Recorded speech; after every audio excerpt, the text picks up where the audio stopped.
So those of you who are with, who have camera on, can you please nod if you hear me?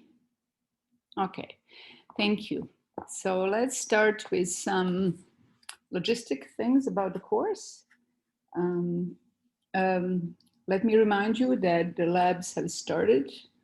I mean that you will have the labs this week to find out which lab to go to. So you go to your own lab this week to find out which one.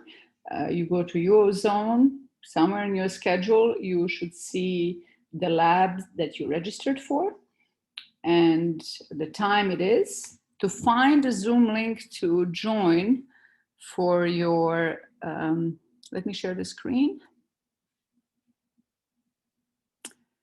All right, let me go to Brightspace. All right, so here in Brightspace, if you go to content, you will see lab Zoom links. So for example, if you are in lab, register for lab A4, you will join it at 2:30 at this Zoom link. Mind you, I suggest that you don't really save these links in case some of you do, because they may change in the meantime. So what you do, you just, 5 minutes before your lab or 10 minutes before your lab, you follow lab links, find your lab. So A1 to A4, B1 to B4, and click on the Zoom link before the beginning of your lab session. If you want to know what the lab material is, you click on labs here. You will find here lab 1 material in a zip file. When you unzip it in the PDF file, you will find what you're going to do in the lab one. You can look at it ahead of time, or you can just join and do it during the allocated lab hours. Okay, so that's about the labs. Another logistics thing, I would like to remind you that according to our schedule, this Friday I will post on Brightspace again here under assignments. I will post assignment 1, so the real assignment, not this assignment 0, which is there for you to practice submitting assignments during lab 1. But assignment 1, so your real assignments, will show up there at some point on Friday. So I'm mentioning it because it's going to happen before our next lecture, which is on Monday. So you're going to see assignment number 1. Number of questions. I will make an announcement when I post it, and I will indicate in the announcement which are the questions that you already can do based on the material that you have seen in the lectures up until Friday. So there will be a number of questions that you can already start coding on Friday if you wish. So some questions will need the material that we're going to see next week, and you're going to have 10 days for the assignment. Okay. So I think that's all when it comes to logistics thing. So let me stop sharing the screen. All right, so what's the plan for today?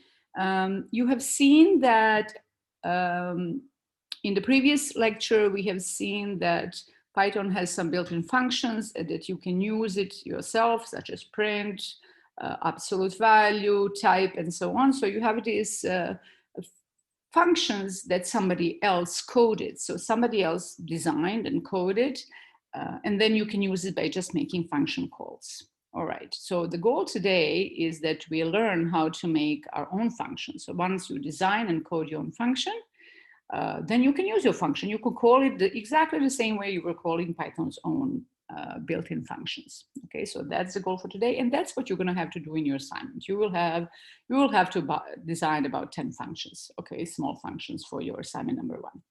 All right, so let's learn how to design the functions. All right, so there's a. All right, so share screen, share desktop. Okay. So, but before we do that, actually, Let's just look at the naming conventions. What are the names you can use for Python variables and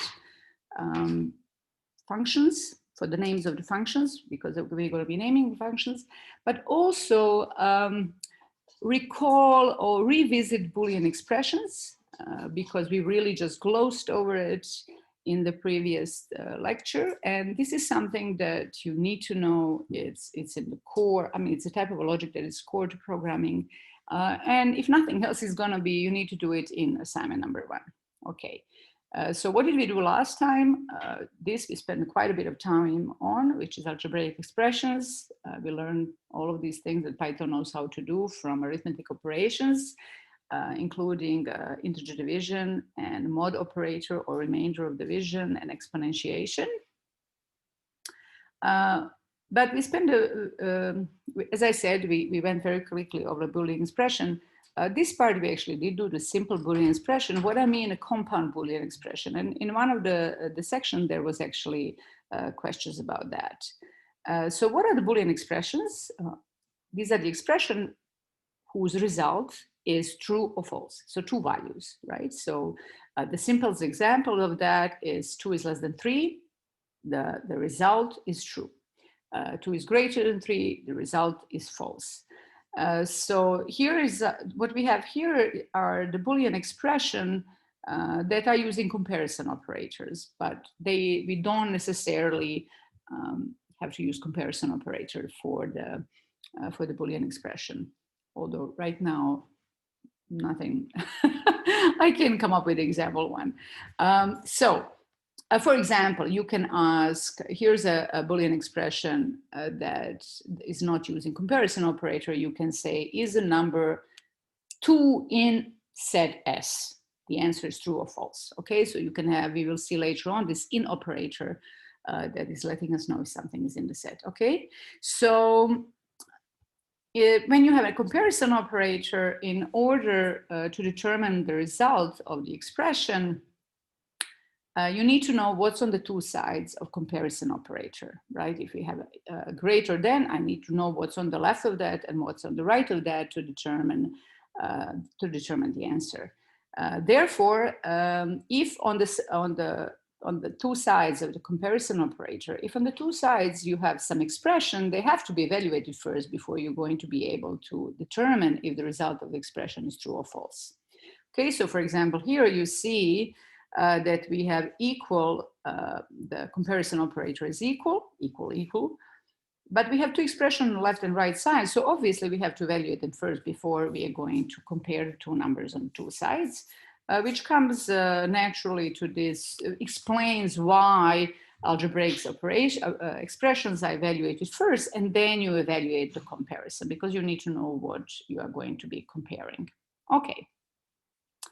But what I really wanted to talk about is once you have values true and false, so basically once you have several Boolean expressions, you can make a so-called compound Boolean expression to test a certain thing that you want to test. And you're going to need to do that, for example, in your assignment. So what do I mean by having a couple of Boolean expression and combining them into one compound Boolean expression that is testing something you want? Often in your code, you're going to need to test something. If certain thing is true, do this, otherwise do something else. Okay, so let's say you have 2 conditions that you will base your actions on. So here's a typical examples I give, because I'm trying to avoid the numbers all the time. So the 2 conditions are, is it raining? Okay. And the other one is at least 5 of my friends in our favorite meetup place? Okay, I'm going to say bar, although I'm not sure if I'm supposed to mention bars in a classroom. Anyways, is it raining? And are at least 5 of my friends in a meetup place? In a let's say well, I said it already, bar. All right. So your action may depend on these two conditions: rain and how many of your friends are out. And you want to determine, are you going to go out or not as well? Okay. So when it's you who decides when you want to go out. Do you go out when both of these conditions are true, or you want to go out when at least one of them are true? Okay, so if you want to test, if you want to design the test that's going to give you true, if both of the conditions are true. So you want to say, yes, true, I'm going to go out if both of these conditions are true. I want both that it doesn't rain and that at least 5 of my friends are out. If you want your expression to give true, in that case, then you use an and. Okay, so if you want that your test is true, that in order for your test to be true, that every single condition has to be satisfied, every single condition has to be true, then you glue your separate Boolean expression with an AND operator. So this is a Boolean operator. So you would have a test, so that would say, if it does not rain and at least 5 of my friends is out, then true, I will go out. Otherwise, false, I won't go out.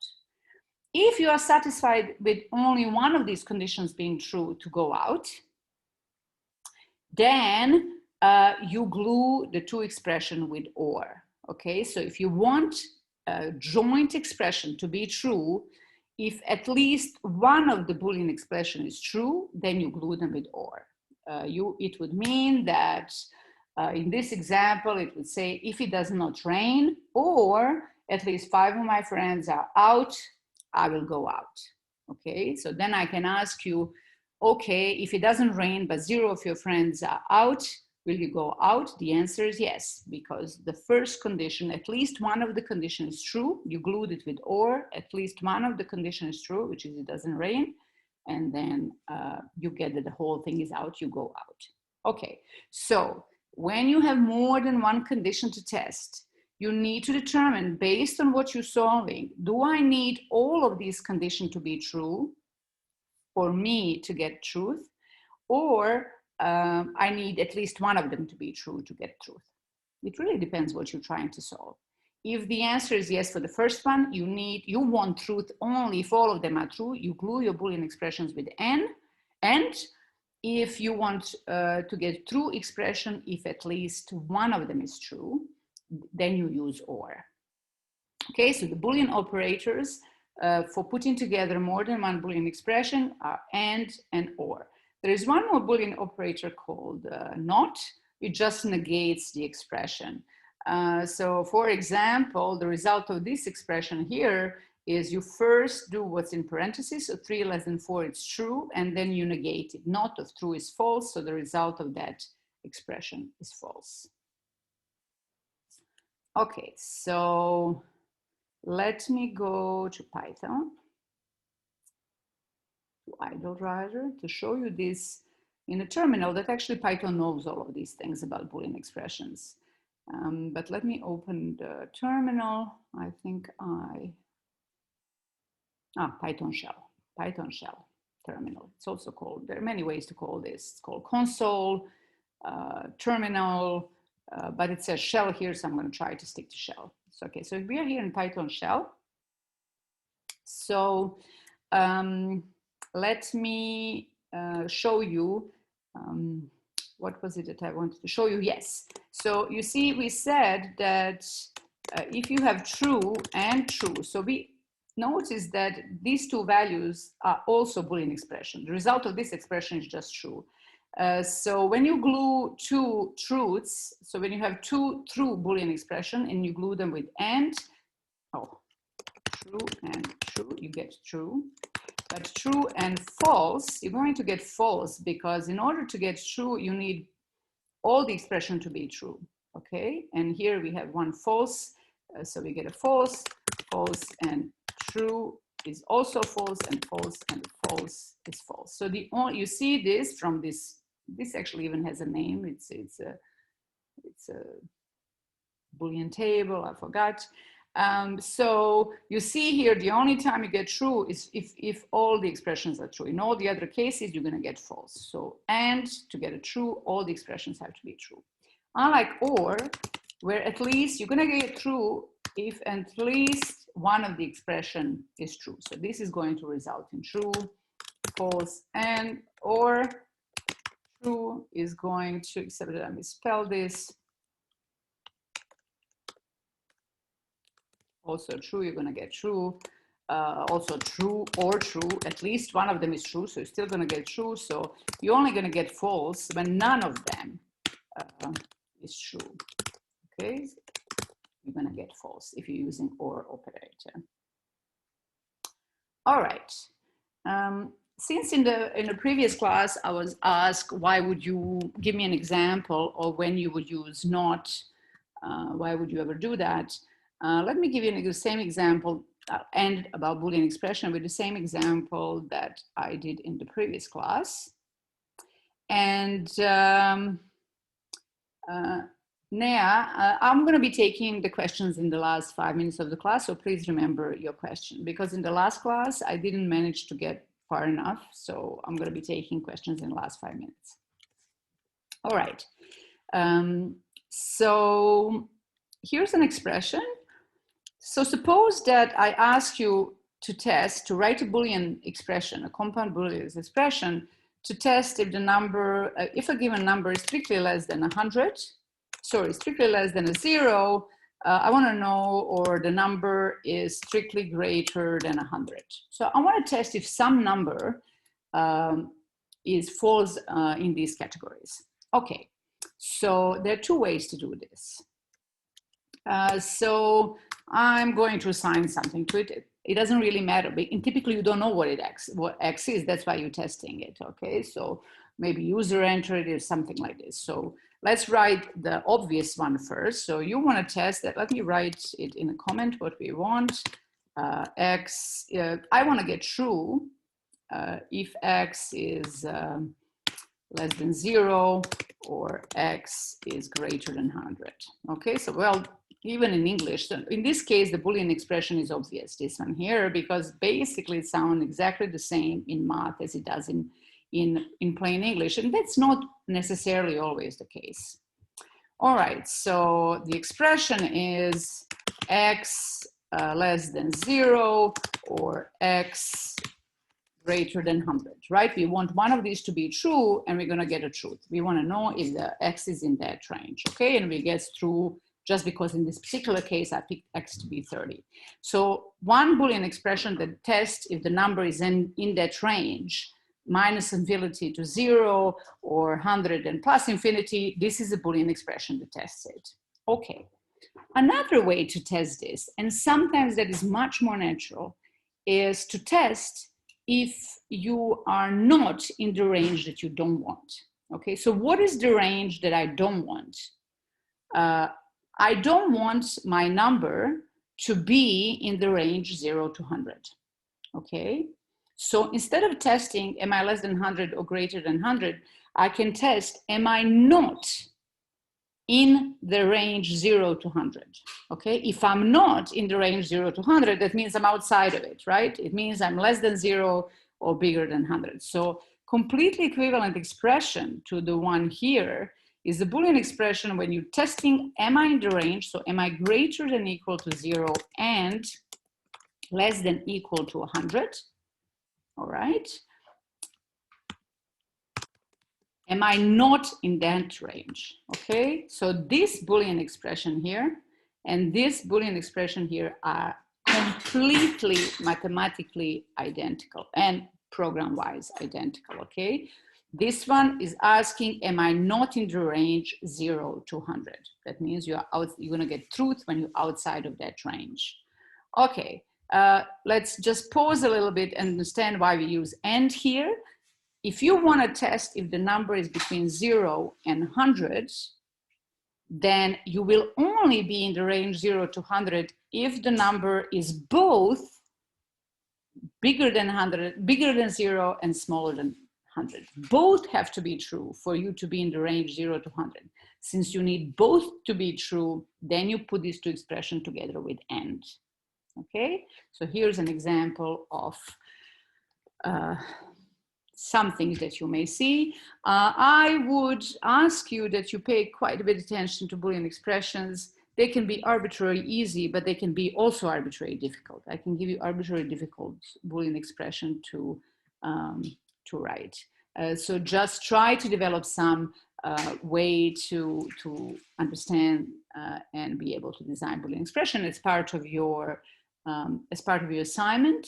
You will have to do this because you won't be actually able to use if statements. And the reason why you're not using if statements, for one, is because we haven't seen it, but that's not the main reason, because many of you have seen if statements before. But I don't want you to use if statements because I need to make sure that you can write Boolean expressions. Okay, so that's the reason that you will have some of the things that says don't use this or don't use this. Okay, so all right, so that's what I wanted to say about Boolean expression. And now I'm going to go actually to the topic of this class, which is design of the functions. So what we want to do, let me go back to idle and just briefly remember what we have seen, that somebody else, for example, built these functions that are part of the core Python. So we have seen absolute value, we have seen min, max, round function, and so on. Power, for example, so Python, if you wanted to use a power function, we learned that if you want to use a function or call it, use a function name, you open parentheses, and you give it any value that it needs. So for example, for power function, we needed to give it a base and exponent, so two numbers. So power of 2 to the 3, we get 8. Okay, so let's see how to design our own first function. So we know how to use it, but how do you make your own function so that you can use it? If you're about to make a function, you have to first tell Python that you're about to design a function, that you're about to code the function. The way you're telling that to Python is by a keyword def. So you have to start by putting this keyword def. And you can see actually that in my idle, and probably in yours if you didn't change any defaults when you installed it from python.org, it colors the words in orange. So keywords, so reserved words in Python are colored green, orange in my idle. Okay, so to design a function, you have to put a keyword def. You're telling Python, I'm about to design a function. Then you have to put a name of the function that you're about to design. All right, so example that I'm going to take is really trivial in terms of solving something. Typically, the more challenging thing is first to solve a problem and then to code it. But since we are now learning how to code a function, I picked something that is trivial that all of you know, or at least heard of, hopefully you didn't forget, which is an area of a triangle, okay? So I want to design a function that computes area of a triangle. All right, so the first thing actually that you should figure out is how you want your function to behave. In other words, if somebody was to use it, how should they use it? Like here, for the power function, the way you want, the coder wanted us to use this function is by giving it two numbers, which is base and a height, okay? So let's first agree on the name of our function, all right? Typically, you will give a name that is, you should give a name that is meaningful, okay? So after def comes the name of the function, all right? In this case, I wanna call a function area of a triangle because it's the most meaningful name, area of triangle, all right? Then you open parentheses, close parentheses, and put a colon, all right? So these parts are mandatory, def, then name of the function that you, the programmer, pick. Then you have to open parentheses, close parentheses, and put a colon. So this first line of the function definition or function coding is actually called a header of the function. All right. So here I pick a name of the function, which actually reminded me that I didn't get I forgot to go to that slide, which is about naming. How do you give names to variables and functions in Python? So last class, we have seen that in Python, in order to create a variable, you have to assign some value to it. So this is basically, this thing here is syntax of how you create a variable in Python. On the right-hand side, you can have some value or expression that results in the value. Then you have an assignment operator. Remember, equal is assignment operator. And then on the left-hand side, you have a variable name. Okay, so once this is evaluated, variable gets created, and whatever the value is on the right-hand side gets assigned to the variable. All right, but you, programmer, pick a name for the variable. Like in this example here, x is 3. Oh, I don't know what happened there. Let's ignore this. X is 3, you pick a name x, and 3 is assigned to variable x. It gets created. Okay, so what are the naming rules? You cannot give just any name to your variable. So here are the rules. The same rules apply for functions. You can use in your function names, you can use any lowercase letter. You can use any uppercase letter. Then you can use, the only special character that you can use is underscore. And you can use digits of decimal system, 0 to 9. That's all. Lowercase letters, uppercase letters, underscore, and number. Plus one little asterisk rule, your variable name or your function name cannot start with a number. Okay, so if you look at this line here, it says 2x is equal to 22. You're gonna get a syntax error. So 2x cannot, remember, on the left-hand side of an equal of assignment operator is always a variable name. So this thing on the left is not 2 times x, right? In Python, remember that 2 times x is 2 star x. So this 2x is a variable name, and Python tells you, gives you syntax error because variables names cannot start with numbers. Okay, so that's for the naming. So the same naming rules apply for the functions as for the variables. At this point, usually I get questions about style in various programming languages. In Python, the convention is that the variable names and the function names use all lowercase letters. The styling convention in other languages is not the same. In Java, for example, the function name, you usually capitalize first letter of each word.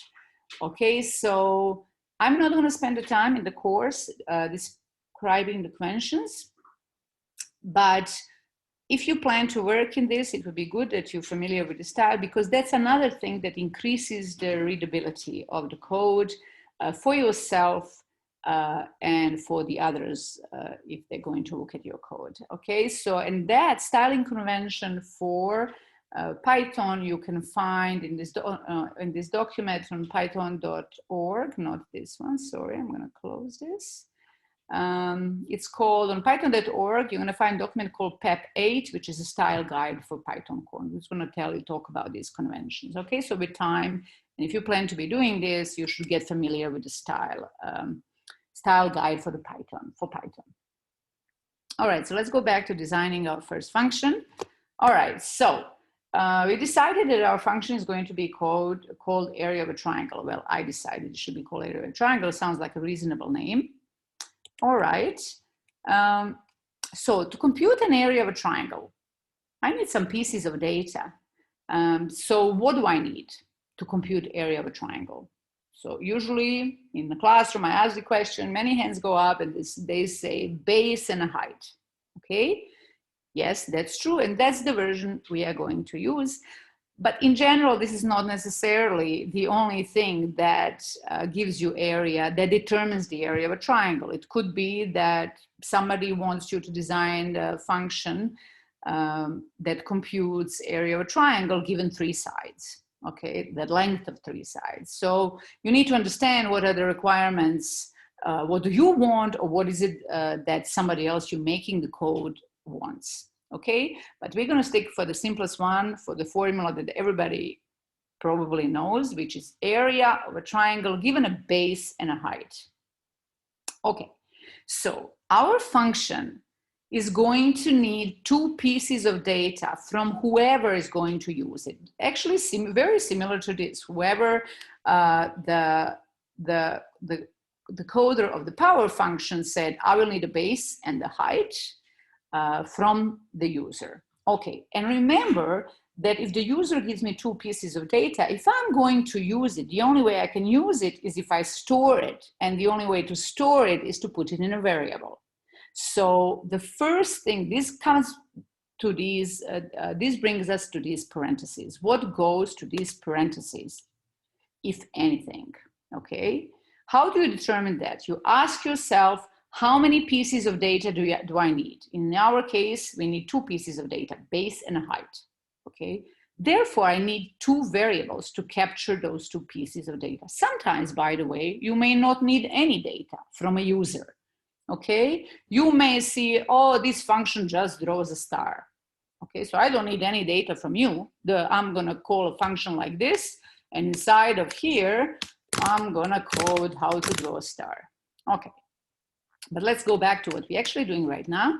So, but even then you need to determine, do I need to put any variable between these parentheses? So what goes between these parentheses are the variables that are gonna capture any input data that the user of your function needs to give you. In our case, we need 2 pieces of data, base and a height. Okay, so we need 2 variables. Again, the same as with any variable, you, the programmer, get to pick the name of the variable.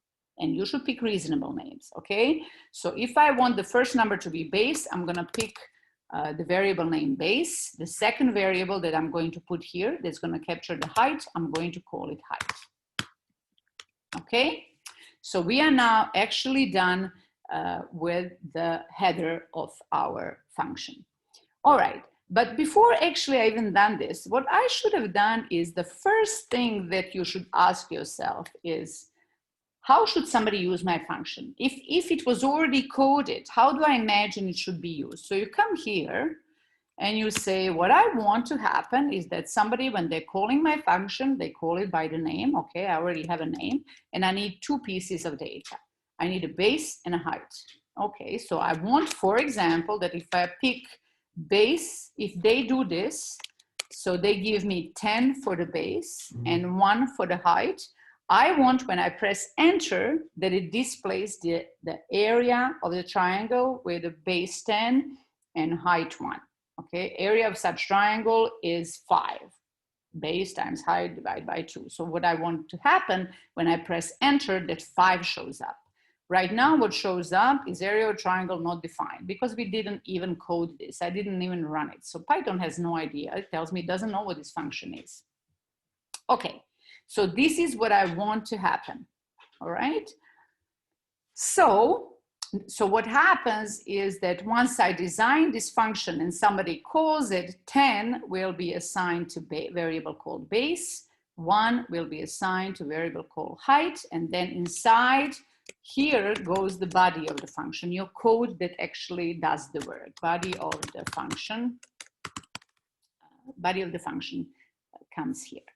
By the way, so we're going to be done in 1 minute with this, actually, because the code is very simple. Actually, let me do it already. So we all know how to compute this. You compute the area by base times height divided by 2. Okay, we compute the area. We want to store it somewhere because we want to do something with that result. So area is equal base times height. And I'm going to end the function with return area. I'm going to explain during this class what exactly this return does, okay? And how is it different when we don't do return? But there are 2 things to notice. Python needs to know what is the code that belongs to your function. The way it knows that, and I'm gonna erase this, so actually I'm gonna copy it, is you need to indent the code in. Notice that this line of the code, normally your line of the codes are aligned along the leftmost edge of the editor where you're writing your code, okay? But now that we are designing a function, Python somehow needs to know, is this kind of part of your program that I should always run, or is this just inside of your function, the code of your function? The way it knows that is that the code that belongs to the function, you indent it in. Everything that is the code that belongs to whatever you're computing in your function, it's indented in. It has to be indented in by exactly the same space. Always use the same space. The easiest thing to do if you're an idle, and basically other IDs assume, these IDs are clever such that once you do a def and you press enter, it is clever enough to figure out that she wants to indent now because she's about to do a function definition, function design. Or you can do it manually yourself. You can say, oh, I'm going to always use spacing of 3. Okay, 1, 2, 3, and then you put area equal, okay, and then you go to new line and again 1, 2, 3. And why would you do that? And in fact, it's often one of the harder errors to find in Python, that you get indent errors. Things are not lined up properly, but you can't always see it, right? So use the spacing that is done by default by your editor, by idle in this case. Okay, so let me put back the code that we have.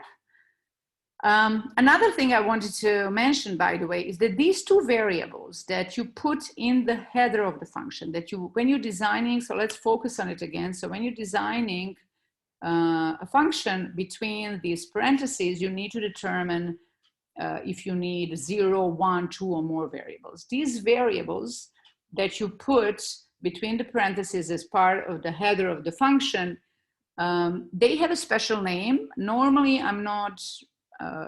I don't care much about the jargon, let's say, or the special words used in programming languages. There's so much, but this one is an important one. You're going to find it in every textbook and stuff. So these are called, these variables have also additional name to indicate that they are variables that are defined, that appear in a function header, and they're called parameters. So in addition to base and height being variables in Python, they're also called parameters because they are they're part of the header of the function.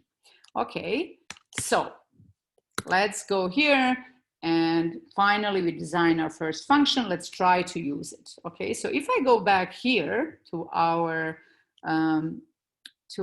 to Python shell and try to use it, it's going to fail again. That's because the shell, Python shell, still doesn't know about this function. In order for it to know about this function, to learn about this function, you have to run this. This program that we wrote. Okay, so this Python 3 lecture 3.py, I have to run it. So I go on the top, I run module. Now that function is kind of loaded in Python shell, right? So Python now knows not only built-ins, but also knows all the functions that I defined in this file, lecture 3.py. All right, so let me now try to make a call to this function and see if I finally get a 5. There you go, I get a 5. I can make another call and do it with 3.5 and 10. So that's 3.5 times 10 divided by 2, whatever that is. We get an area of the triangle. For those who programmed before, you may see already the benefit of Python in not having types, because this one function here works both when you're using the function with integers and when you're using it with floats. Okay, all right. So so this is our first function that we designed. Let me put this line of the code. Okay, so now that we define a function, we can use it inside of our program, right? Here in Python shell, I was just testing it, right? So this is what you're also going to need to do for your assignment. You design a function, then you go to shell to test, oh, did I really design this well? But if you want to write some program that somebody's going to use, typically once you design a function, you want to use it. You want to write a program and you're going to use this function. So so outside of the function, how do you know that you're outside of the function? Cursor is lined up with the leftmost side of the edge. You see my cursor there. Outside, I now want to use my function. Okay, maybe I want to say print, welcome to my area calculator. I don't know, something like that. Print area of your triangle is And then I make a call to a function. Normally, you would ask a user to give you the two numbers, but let me stick to what we see here. And then I make a call and to this. And now we have a program that has a function definition, and that after we design a function, we use it. Okay, we print some welcome messages, and then I compute an area of a triangle with a base 10 and the height 1. Okay, so I run this program. So let me remove all of this. I run this. Okay, it doesn't print 5. So let's look at this here. What's happening here is that when we look at this code here, it prints welcome to my area calculator. It prints R, not R, I guess I want to say area of your triangle is, and it printed that even with my misspelling. But then it didn't give me 5. And when I was using it here, it did print 5. Okay. Again, please remember that when you're making function call or doing anything in the Python shell will display the results whether you want it or not. When you're inside of a Python program, the only thing that you ask Python program specifically to print will get printed. So don't get confused that this function call was not executed. It was executed.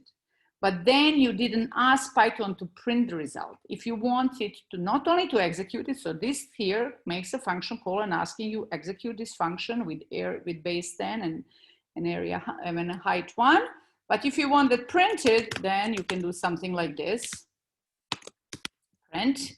Okay, so Python is first going to call the function, and the function is going to return the value, which is the area of that triangle. In our case, in this case, is going to return 5, and this is going to become print 5, and actually Python will print that result. So let's run it. This was just to remind you that if you want something printed inside of your program, actual Python program, you have to tell Python specifically to do it. Please don't get confused. For those who are new, you can do something like result is equal. So you capture what this function value that this function return, and then you do print result. The other thing is just a shortcut, and both it's completely equivalent what we did. Okay, what time is it? All right, now I'm gonna spend, before I do that, let me show you one other trivial thing, just because what I want to introduce how you get functions from Python other than the one that are built-in, useful functions. How would you use functions that are in other Python libraries? Okay, so let's say we want to compute area of a circle. Okay, so now I'm going to go faster because it's almost the same and in fact easier. So I want to design a function. In addition to area of a triangle, I want to have a function that computes area of a circle. Okay, area of circle. I'm not sure I spelled this correctly. Is it like this or is it like this? Let's call it like this. Oh, there is cycle and circle. Okay, circle, area of a circle. Okay, again, we stick to the definition. You use def, you pick your own function name, you open parentheses, close parentheses, colon. Now we need to determine what goes between the parentheses. You ask yourself, what is the data that the user, whoever's going to use my function, need to give me in order for me to compute what I need to compute. To compute an area of a circle, the simplest answer is, oh, you need to give me a radius or you need to give me a diameter. Okay, I'm going to assume that I want to design a function that computes area of a circle given a radius. Okay, so I need one piece of data from a user. Therefore, I need one variable, one parameter, and I'm going to call it radius. Give it logical name. So the user needs to give me a radius, and I have a variable here or parameter that is going to capture the value that they're going to give me. Okay, now I can code the body of, this is called body of the function, this part here. All right, so this is the body of the function. So I'm going to code the body of the function. So how do you compute the area of a circle? It's radius squared. And we know now in Python that this gives us power times pi. That's how you compute it. And I want to store that result again in a variable area. And I want to return area. Okay. We are done with that. Let's see if it's working. I'm going to run it again. So Python would load both of these functions, area of circle, let's say of radius 1. I want to get 3.14 roughly, right? Because it's 1 squared times pi. All right, I press enter. Did I misspell this? Area of, all right, let me use an actual name that I here, all right. Here I use the wrong function name. All right, so I call it, it still crashes, but the mistake is now different. It tells me a name error. It says that it doesn't know what pi is. Okay, of course it doesn't know what pi is.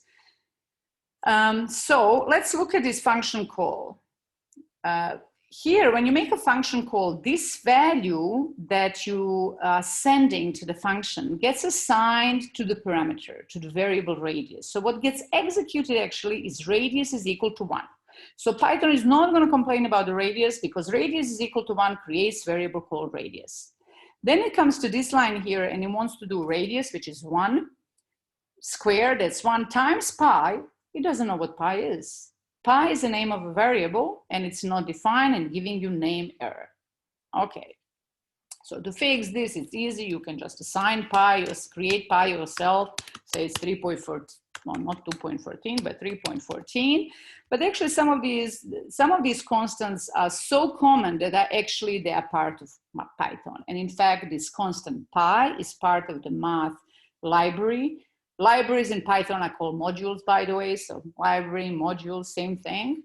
So if you want to use extra things that kind of math functions, math constants, you're going to find them in math module, math library.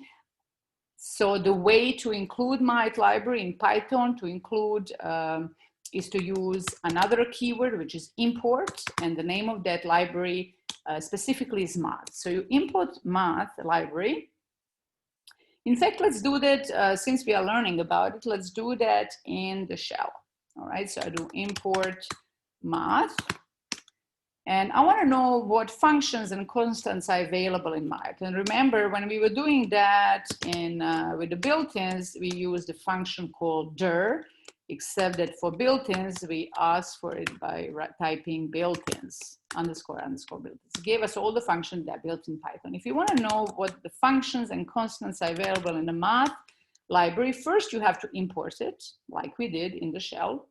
And then you do dir math. You are asking, what do you have in a math library? So you can recognize things. You don't even need help pages for this. Well, you may need help pages to see how to use it. There is a log. There is a sign, there is a square root, there is, I don't know, you may recognize many of these. But the one that I'm looking for is not a function, it's a constant and should be under P and it's right here. So pi, inside of the math library, you already have a variable, a constant that stores a pi constant. There's also an E, the base of the natural algorithm. Okay, so now that we import math, we have access to that constant. We shouldn't get mistake anymore, except that actually, if you want to use this variable pi from the math library, you have to tell Python that it's in a math library, and you do that by doing math dot and then the name of the constant that you want. Okay, so run module. Okay, so we are here. Now we loaded this function and we shouldn't get a mistake anymore like I did a crash last time. So area of a circle of radius 1 is indeed basically the value of pi. Okay, so this was just to show you. There are many other modules and basically libraries in Python that you can import and use the tools that are already developed by others. All right, this includes many scientific libraries.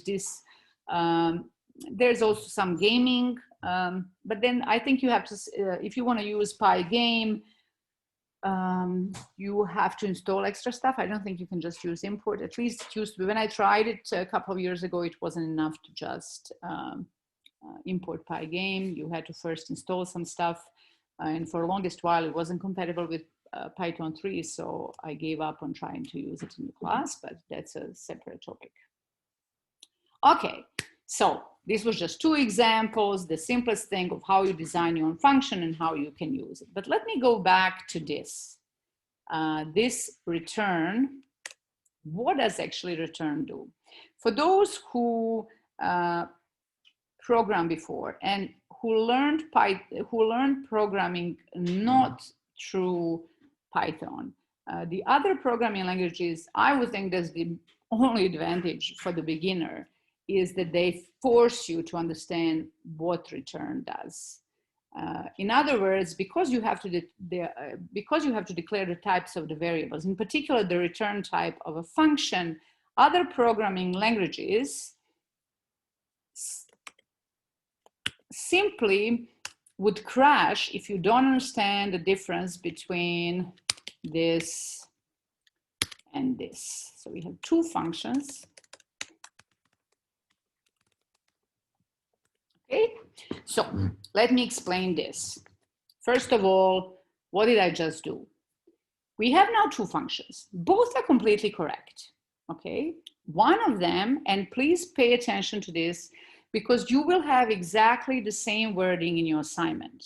And exactly, if you don't understand this wording, you're gonna make the most common mistake that I see every year repeatedly, not just in the assignment, in the test, and over again, okay? This non-understanding of the functions that return some value versus functions that don't return any value, okay? So here's a function. Let me describe in English what this function does. So area of a triangle 1. We have 2 functions, both of them compute the area of a triangle, okay? But then they do something different in their last line. So what will be the description of what this function does? Area of a triangle 1. All right, so this function computes an area of a triangle given a base and a height, and then returns that area. So in your assignment, when you're reading, make sure you understand, is the function requiring you to return something? If the text doesn't say that your function should return anything, then you shouldn't have a return statement. The function does not return anything, okay? So description for this is area of a triangle 1 is a function that computes area of a triangle given a base and a height, and then returns that area, okay? So it needs to return an area. Description of this function is area of a triangle 2 is a function that computes area of a triangle given a base and a height, and then prints the result, okay? Prints the area, okay.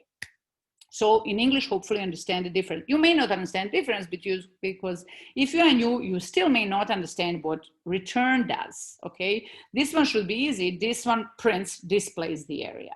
Okay, let me run this first. Before I explain, let me run this to show you the thing that looks identical. At first, these 2 things look identical, especially if you're gonna run them. Okay, so area of a triangle 1, I do 10, my running example, base 10, height 1, it gives 5. Okay, then I do the second one, 10, 1. Okay, they appear the same. Okay, this is where the confusion comes from. All right, so let me explain what return does. I'm gonna first use comparison from life, and then I'm gonna try to explain to you when you can actually see the difference in Python, because right now, an example that I show you, you don't see any difference. All right, so what does return do? This function here, you may have your function because you want to produce some value. In this case, we are producing a number because we are computing an area. We want this function to return a value, return that value to whoever called it. Okay, this may still seem like gibberish if you haven't programmed before, so let me give you a real life example. Imagine that this function produces an apple, real apple, like from a tree, real apple that you can eat. This function, area of a triangle 1, it returns, once it produces an apple, it returns it to me because I called that function and produced an apple and gave it to me. So think of return as give it back. You give the value to whoever called it. So I get an apple. So I actually hold that object and it's an apple and I can eat it because I actually have that object in my hand. All right. Compared to this, what this function does, if it was producing an apple rather than computing an area, it produces an apple here, but then it just prints it. It draws it in a piece of paper. Think of it as just displaying me the picture of an apple, okay? I don't even get to have it. It doesn't give me anything, just displays an apple. I can't eat it. So in the first case, if you return a value, you can use it. If it's an apple, you can eat it, you can chuck it. In the second example, it does not return any value, okay? So you cannot use it. So let's now see an actually important difference in actual use in Python, because right now you still can say, what's the difference? Here it looks the same, here. Okay, so let's call, instead of doing this, as you say, oh, I'm gonna compute this function, it's going to return to me area, and I'm going to store whatever this function area wants. So let me make this smaller so you can hopefully see both the shell and the code that we are doing. All right, so here we make a call to this function. Whatever it returns, remember, Python execute right-hand side, whatever this produces is going to store in variable x1. So I execute that first, okay? I do the same with the second one, variable x2, but this time I'm gonna call area of a triangle 2 function, and I'm gonna store it in x2. Okay, already now you see the difference. In the first case, there was no printout 5.0. Now there is. All right, but we have now two variables, x1 and x2. Let's see what's in them. So in the first case, whatever this function returned was stored in variable x1. Okay, so hopefully that means that 5 is there. Yes, it is. So let's look at this one here. What's in x2? What's in x2 is nothing, because look at this function. There is no return statement. This function does not return any value. It returns nothing. And don't confuse nothing with 0. And for example, and let's go back to this comparison with Apple. If you get an apple, you can do something with it. This function here returns a value. Therefore, I can use that value. I can say, oh, I want to multiply that value with 10. So 10 times, this should return 5. It's perfect. I get 50. Because the function returns value, I can use that value. Let's try to do this with this one here. Okay. I call the second one. I want to multiply the area with 10. Okay. And it crashes. Why? Because this function returns nothing. So what you're doing here is 10 times nothing, and it crashes. It's even nicely telling you unsupported operation. You are trying to multiply int and none type. What is this none type? So let's see again. Let's look at these two things again. I'm gonna repeat them so we see them here. We had two calls. What the call to area of triangle 1 returns is stored in variable 1. A call to area of triangle 2, whatever it returns is stored variable 2. So we see that in next one, really, because we return the value, that value is stored in next one. What is stored in x2, it doesn't even show anything, but let's try to print it. Print x2. Print is meant for a human, not necessarily for programmer. Well, programmers are humans, but I mean for anybody. It's more informative information for somebody who doesn't necessarily nose program is telling you that it's what is stored in x2 is none. This is another Python's object. It's a way for Python to remember that this function didn't return anything, so whatever it returns, which is nothing, object of type none, is stored in x2. In fact, if you really insist that every single function should return something, the second one is equivalent to having return none. These two things are the same. This function with this and without it are equivalent. In other words, Python is going to return none. If you don't have a return statement, once you come to the end of the function, Python is going to return none for nothing if you don't have your own, if you're not returning your own value. So this first function, area of a triangle, returns a value. Okay, in our case, what value? Area. That's where we store numbers. So in this function is going to return value. This function here is going to print that value because I just wanted to print it. And then it returns nothing. Okay, but there's no point in adding this line because the function is going to return none anyways if you don't have a return statement. I see some hands raised, Monica, Nehan, and Qasim. I'm going to finish the lecture. I'm going to stop and more. So I'm going to do maybe 5 more minutes of lecture, and then the last 5 minutes of the class, we can do the questions. Okay, and you can keep your the hand raised. I'm going to get to you as soon as I finish with material I wanted to show.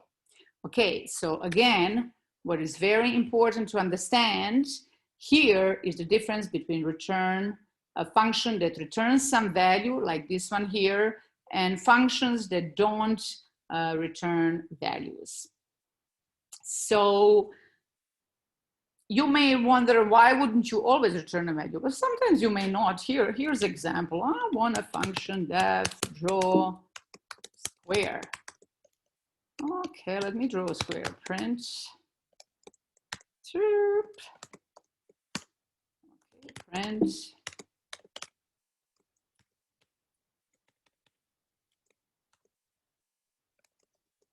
All right. I'm going to be done soon.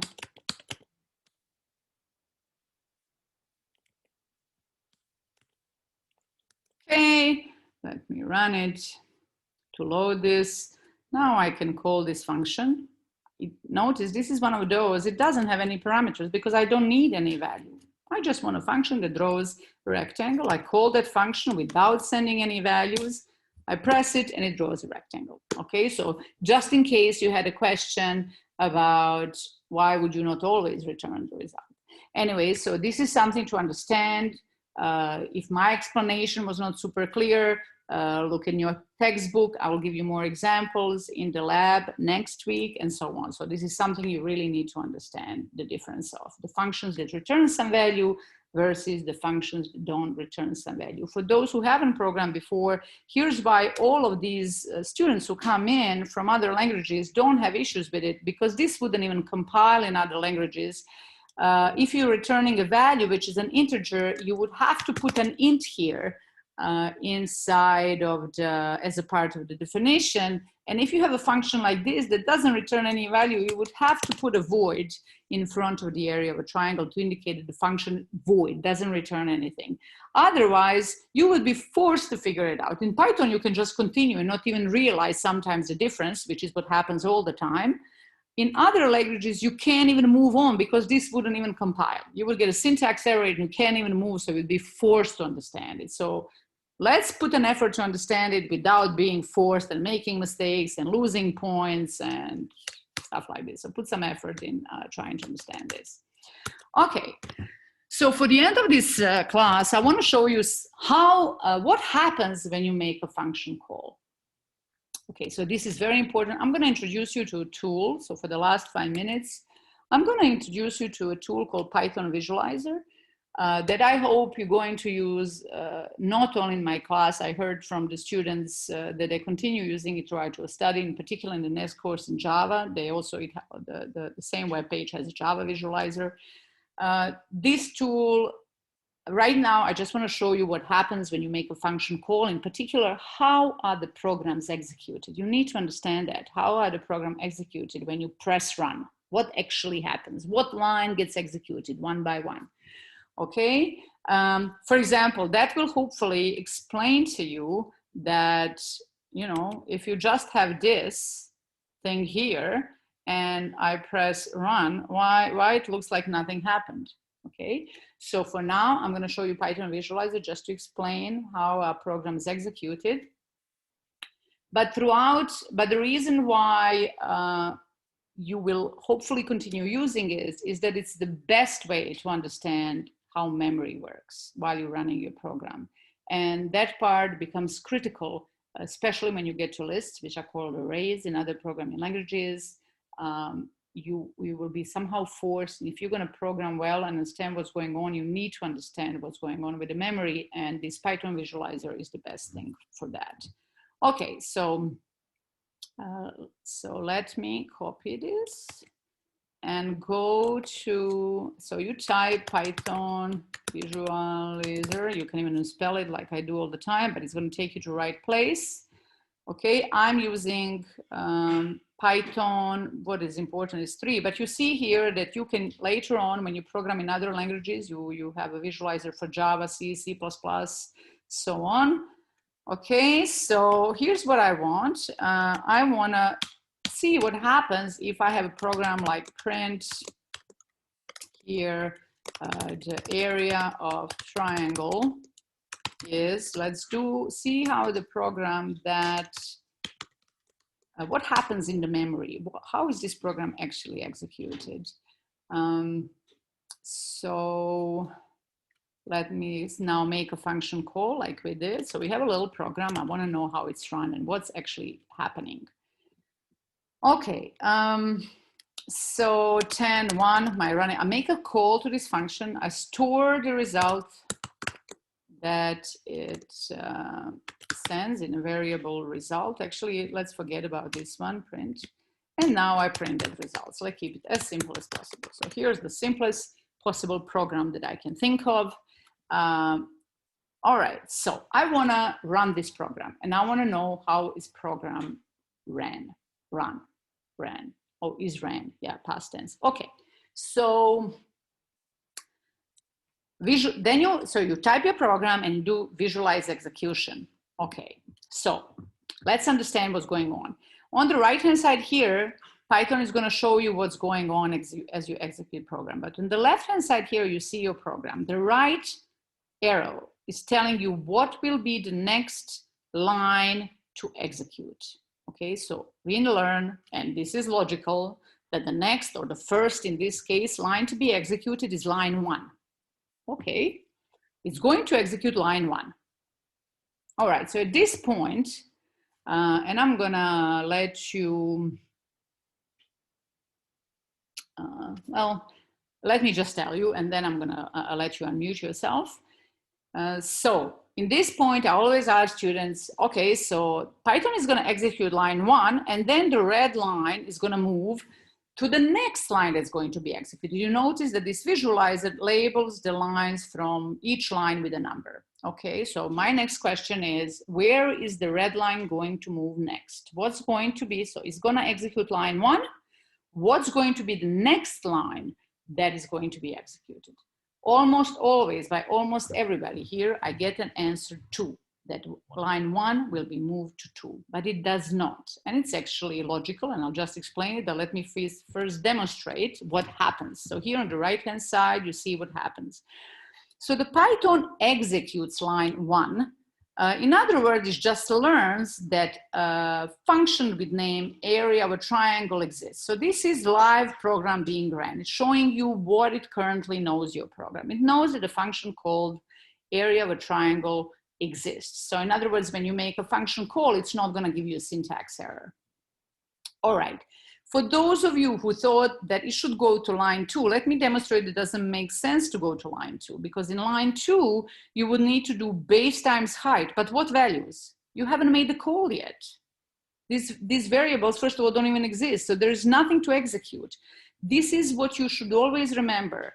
A function definition, the code of the function, which is this, in this case, 1, 2, 3, it's a dead code. It's never going to be run until somebody calls your function. Otherwise, it's just dead code, all right? So the first 3 lines will never, it's dead code until somebody makes the call. So Python actually goes to the next line of your program. So what's the next line? You look at the leftmost edge of your program and see, oh, this is the next line. And we see assignment operator. Remember, when you see assignment operator, you always go to the right-hand side and execute the right-hand side. Do whatever is on the right-hand side. It just so happened that here on the right-hand side, we have a function call, okay? So that means that before we can assign anything to the result, this part pauses. So this thing is gonna pause and this function is gonna start running. So pay attention what happens here. When I press next, a square will open here, indicating that this function starts running, okay? So you are calling, you find making a call, therefore this is gonna now properly start running its body of the function. And what's going to happen, you're gonna send value 10 to the base and value 1 to the height. In other words, whether you want it or not, the first thing that's going to happen is that base is equal to 10 and height is equal to 1 will get executed, and that will create those 2 variables. So let's look at it. You see function, this blue square, it's showing you what's currently running. It's the function area of a triangle that is currently running. Variable base is created with value 10 because base is equal 10 gets executed whether you want it or not. Height is equal 1 is executed. So you have these 2 variables and we are in this line because base is equal to 10 and height is equal 1 gets executed. Now, because we made a function call, the body of the function will get executed. So we go to line 2. You have assignment operator, so equal. You always go to the right-hand side. You execute base time, height divide by 2. Python goes inside of this function and finds base and a height. So it doesn't complain, does 10 times 1, divide by 2 is 5, and assigns it to variable area. So we're gonna have here area, this is equivalent to area is equal to 5. Therefore, you're gonna see here variable area being created. Area is created and 5 is assigned to it. Okay, now we come to the next line. It says return area. So return value that is stored in 5. So see now what happens. We have this function, area of a triangle. This is the body of the function. We came to the end of the function. There are 2 things to notice here. When I press next, this blue triangle will disappear. So the function terminates. It has done its work. It's gonna disappear from the memory. It terminates, over. The only thing it's going to do before it terminates is going to return the value 5 to wherever the function call was made. The function call was made here in line 5. So this function returns 5 there. So what gets executed is actually is result is equal to 5. So when I press next, this function is going to terminate, but variable result will be created with value 5 in it. As promised, the function disappeared. The main part of your program resumed, created result variable with value 5. And now when we do print result, it's going to be printed over here and you see what happens. So that is how the functions are run. And by the way, you know, you can make another function call and then that function is going to start running again, you know, from scratch. But we are basically at the end of the class. So I'm going to stop sharing here. I'm going to allow you to ask questions. Okay, so you can unmute yourself. I have 4 hands raised. So I'm going to start with those who have raised hands. Otman, your hand is raised.